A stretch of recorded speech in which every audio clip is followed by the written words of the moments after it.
Angel Rebo, known as the CEO Confidant, is an influencer, international TV host, public speaker, CEO consultant, board member, and philanthropist. I was always doing the same thing. So I was always helping my employers to develop their businesses. I think that business leaders now need to be conscious like never before. They need to hear different messages. Angel has empowered more than 1,500 CEOs in 33 different countries and speaks 5 languages.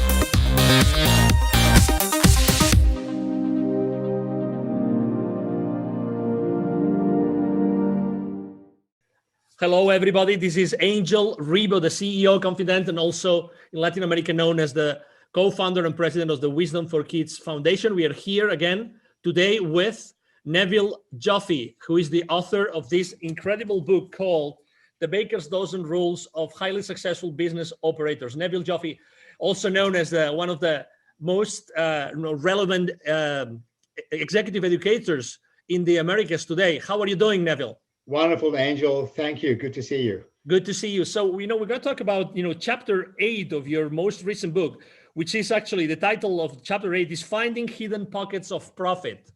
So it couldn't be more relevant for today's what's going on in the economy, right? So it's having to do more with less. So how have you typically seen that corporations can find, those hidden pockets of profit? Angel, what worked a year or 2 or 3 ago, 2 or 3 years ago, rather, it might have been a good decision then. It doesn't mean it's a good decision now. And I believe it's incumbent upon people to keep reevaluating process and resources. And there's so much waste. And I think that one of the good thing, if you will, for the want of a better word, given this COVID situation today, one of the good things that has come about is people, because resources are now becoming scarce, money in particular, and customers and so on, a lot of companies are now looking at redundancies. And there was never a better time to do this, to reassess process. And there are so many redundancies in the market today, in businesses today, that want us to reassess, do we really need X, Y, and Z?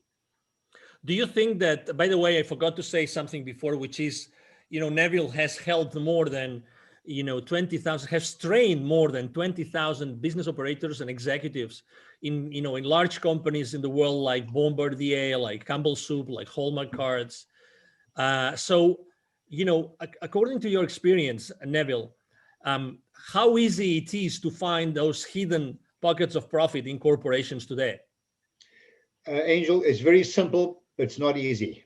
Okay. There's a lot of emotion involved. And in my experience, one of the good practices that I support and I recommend to clients is to do what I call the test of deprivation.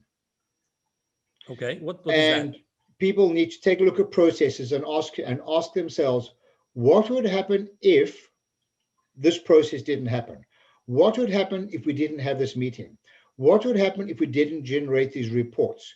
What would happen if I didn't need X, Y, and Z? And it's amazing how many processes that cost money are taken for granted. We just say we're doing it. One of the terms that I have so much difficulty accepting is when you ask somebody why they're doing something, and they tell you, because we've always done it like that. Wow, very common. And these are poisonous words in my mind, because it's demonstrating that people are just accepting status quo. So, for example, I'm going to talk about hidden pockets of profit. When you go to a meeting, I wonder how many of our listeners have said to themselves, and they go to a meeting, what am I doing at this meeting?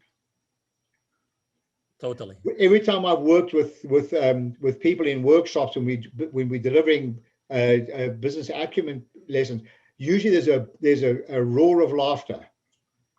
Well, this is actually not so funny, because you work out how much productivity is taken out of the workplace, because people are sitting in meetings where they have no business to be in. So I recommend that you work on that, and I've done this in my own companies, that they work on a hierarchy, if you will. Everybody who should be upside down. Everyone who should be at their meeting starts off, and as you move down the agenda, those people that have no right or no need to be present for that topic have the ability to leave. that you should have maybe 2 or 3 people left at the end.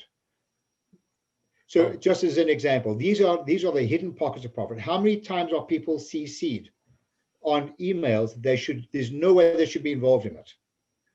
Or receiving photocopies of documents they have no right to be receiving. So these are some of the hidden pockets of profit. They may seem small, but they add up. Obviously, after training 20,000, business operators and C-level executives, I mean, you've learned a lot of lessons, right? So where do you think that it's easier to find those gems? Angel, on the top corner of my screen, you'll see the framework of what we do. We're in business to drive sustainable profits and cash flow. That's why investors invest in a business, whether you're a privately owned company, a venture capital owned company, publicly traded company, you're in business to drive sustainable profits and cash flow. But we also want to hold our people accountable for what they do. But it's not reasonable to hold them accountable if we don't engage them and educate them. It is therefore incumbent upon managers, leaders, etc. in organizations to engage the employees in the process and to have a completely open and transparent environment and talk about these redundancies. Find a way of incentivizing people to find these redundancies and get rid of them. Because we're carrying so much fat in organizations unnecessarily, regardless whether we're making a profit or not. These types of redundancies need to be examined all the time, but you can only do that through engagement.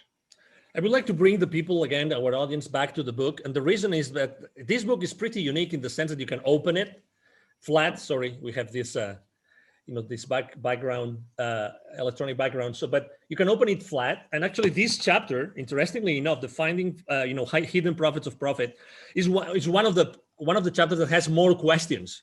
So that, there's, this book has a lot of pages for notes. And probably the reason is that there are so many sources of potential, redundancies and places in the organization right now to find these hidden pockets of profit. Does it make sense at all, Neville? Yeah, I designed this book, Angel. I try and keep things efficient. I don't waste words unnecessarily. People are busy. They haven't got time to read a lot of nonsense and repetitive stuff.